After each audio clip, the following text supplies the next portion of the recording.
Buongiorno, Buongiorno. come stai حبيبي؟ sto bene حبيبي. كورونا دي بقى مش ناوية تخلص بقى ولا ايه ده؟ هو ما كانش لسه لقوا لها اي علاج؟ مش كانوا لسه مطلعين علاج من كام يوم وبيقولوا هو ده العلاج الفعال؟ لا مع الاسف لسه ما لقولهاش اي علاج ولسه مش عارفين نخلص منها خالص. المهم ما تيجي نلعب روبيكس كوب. ماشي يا عم العبك، ايه المشكلة؟ اهم حاجة انت معقم ايدك ولا ايه؟ ايدي؟ لا ايدي اعقمها ليه يعني؟ لا مش معقمها طبعا. ايه انت بتقول ايه يا عم انت؟ ازاي مش معقم ايدك؟ خلاص يا عم، خلاص لا معقمها، امال هجيلك كده يعني؟ شكلك بتخاف، شكلك بص بتخاف. ايه انت؟ لا يا عم بخاف ايه يا عم؟ انا بس بحب احرص كده يعني عشان يكون في حاجه كده وفي حاجه كده، يعني بحب احرص بس. طيب يلا.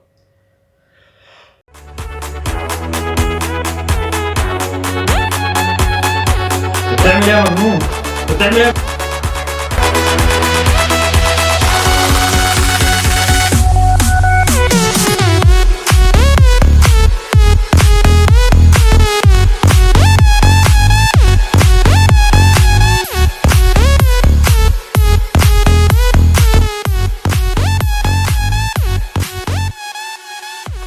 السلام عليكم ورحمة الله وبركاته، أهلا بك في برنامجنا. طبعا عزيزي المشاهد، أنت قاعد في البيت متحمس ومشتاق وإنك أنت قاعد على نار، إمتى بقى يلاقوا علاج للحاجة ديت، وإمتى إن إحنا نخلص بقى من موضوع الكورونا ده. وأكيد طبعا متملك منك الخوف بشكل كبير جدا. وفي الوقت الحالي اللي احنا فيه ده دلوقتي حالا، في مصانع كتيرة جدا بتمشي عمالها، وإنك أنت كمان مش عارف المستقبل هيكون عامل إزاي.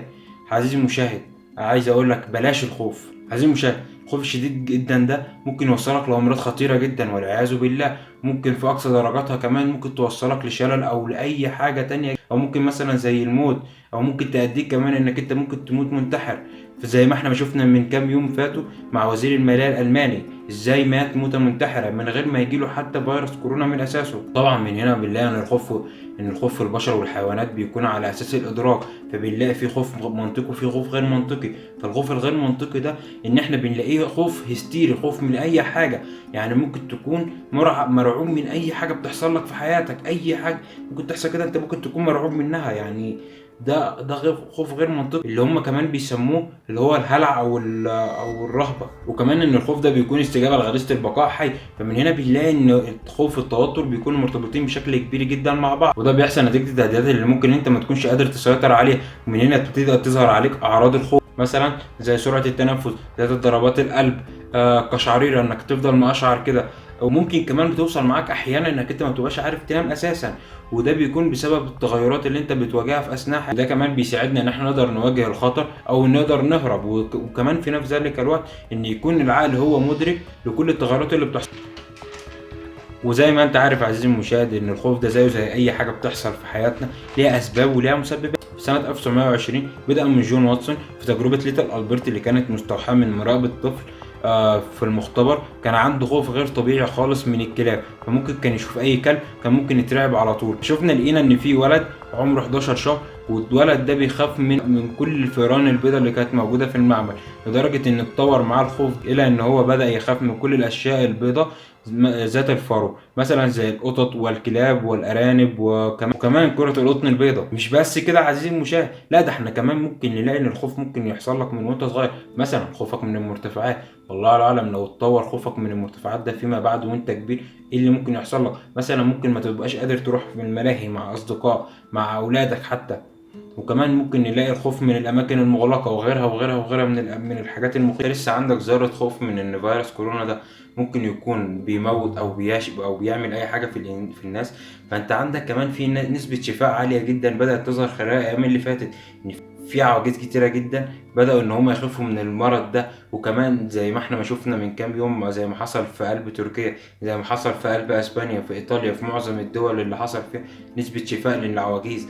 يعني احنا ممكن باتخاذنا للتدابير وعدم الخوف ممكن ده اكبر سبب يخلينا ان احنا كمان نقدر نستمر، وان احنا نقدر نلاقي اصحابنا اللي احنا عايزين نلاقيه بعد ما المرض ده ما ينتهي باذن الله. انت ممكن دلوقتي حالا بتقول يا عم خوف ايه، انا اخاف من اي حاجه من الكلام ده؟ ايه الخوف ده اساسا؟ انا ما بخافش من اي حاجه، قلبي حديد. احب اقول لك عزيزي المشاهد ان الخوف ده كمان بيكون متاثر بالسياق التاريخي والثقافي. كان في اوائل القرن العشرين كل الامريكان كانوا بيخافوا من حاجه اسمها شلل الاطفال، على عكس ثقافات دول تانية كانت شايفه كل الموضوع ده ان هو عادي جدا. حصل استطلاع في سنه 2005 في مؤسسه جالوب، حيث ان هي جابت عدد من الشباب المراهقين اللي هم بيتراوحوا سنهم من 13 ل 17 سنه، وان هم يكتبوا كل مخاوفهم، وسابوا لهم كل حاجه مفتوحه ان هم يقدروا يكتبوا كل اللي هم بيخافوا منه بشكل مريح جدا. فكان معاهم اشد انواع الخوف بالترتيب التالي: 1 الهجمات الارهابيه، 2 العناكب، 3 الموت، 4 الفشل، 5 الحرب، 6 عنف العصابات، 7 الوحده، 8 المستقبل. احب اقول لك كمان انك انت اصلا ممكن ما تبقاش خايف، ممكن ما يبقاش عندك الخوف ده اساسا، ولكن بتلاقي ان كل المجتمع وكل الناس اللي حوالين منك هم اللي ممكن يولدوا عندك غريزة الخوف دي. ازاي؟ اقول لك ازاي دلوقتي حالا. انك انت ممكن تلاقي الاخبار منتشرة بشكل فظيع جدا عن حاجة معينة، تلاقي ان كل الناس اللي حوالين منك بيتكلموا عن الموضوع بشكل مخيف، بشكل فيه رهبة، فيه رعب.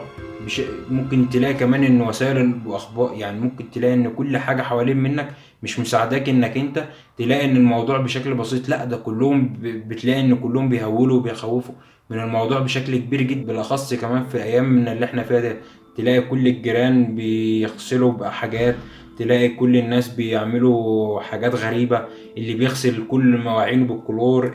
كل الكلام ده هلع وخوف، كل الكلام ده مش مستاهل، كل الكلام ده محتاج بس تدابير واخذ الوقايه اللازمه وخلاص. انت مش محتاج اي حاجه غير انك انت تتخذ كل التدابير اللازمه، وانك انت تبقى قاعد في بيتك مش خايف بس.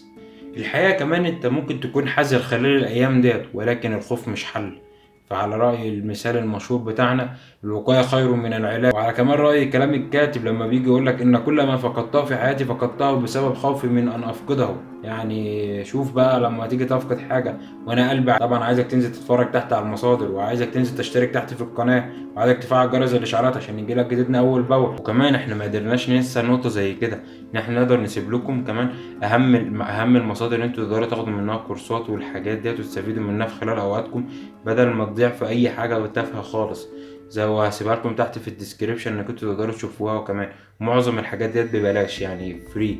الناس دي المواقع ديت عاملينها عشان خاطر تقدر تساعد الناس اللي في اوقاتها الفاضيه ديت ان هي تقدر تنتج وتطور في نفسها، يعني ان هي تبقى مستمره على طول باذن الله. وكمان حابب اشكر كل الناس اللي هي قدمت معانا الدعم وعملت فيديوهات، فعلا كانت فيديوهات عظيمه جدا. هسيبها لكم في اخر الفيديو، تقدروا تتفرجوا عليها براحتكم. رسالتنا من هنا ان احنا بنحب نقول لكم بلاش خوف زائد، لان الخوف ده ممكن يأثر علينا بشكل سلبي. بدل ممكن ما نفقد شخص بسبب فيروس، ممكن نفقد شخص بسبب خوفه من الحاجه ديت. ابقوا في امان الله. سلام. Koronavirüsten ve bulaşmasından korkmak, tedirgin olmak elbette insanoğlu için fıtri bir haldir. Ancak panik yapmamalı, yeyese düşmemeliyiz. Allah'ın takdiridir. O halde yapmamız gereken tedbir almalı, dua etmeli, sabretmeli ve tevekkül etmeliyiz. Unutmayın, virüsün ilacı abdest, paniğin ilacı tevekküldür. السلام عليكم أخوتي الأفاضل. أحب أقول اللي كل شخص يشاهدني الآن أو يستمع إلى كلامي بخصوص فيروس كورونا، التزموا بالتعليمات الخاصة بكل بلد، وهي أكيد لمصلحتكم والمصلحة العامة.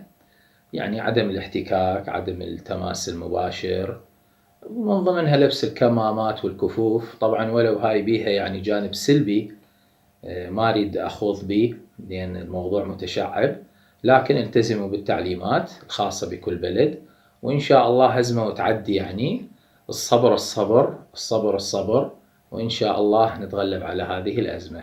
ممتن لكم، شكرا جزيلا. Весь мир борется против пандемии, и лучшее оружие против этой пандемии – это самоизоляция. И для того, чтобы у нас было завтра, пожалуйста, оставайтесь дома сегодня. انت خايف صح، وانا كمان خايف، كلنا خايفين، لان المرض ما يفرقش بين حد قوي وحد ضعيف، حد غني وحد فقير، حد كبير وحد صغير. ولكن لازم تعرف ان المرض ده حاجه بيد ربنا. الخوف مطلوب، ولكن المهم ان الخوف ما يزيدش عن حده، لان اي حاجه في الدنيا بتزيد عن حدها هو مشكله. انت مطلوب منك حاجه واحده بس، تكون مسؤول عن تصرفاتك. يعني ما تنزلش الشارع الا لوقت الضروره، ما تكونش موجود في اماكن الزحمه، عشان خاطر نفسك، عشان خاطر عيلتك، عشان خاطر اصحابك، على الاقل عشان ان شاء الله لما المرض يمشي تلاقي حد تقعد معاه على القهوه.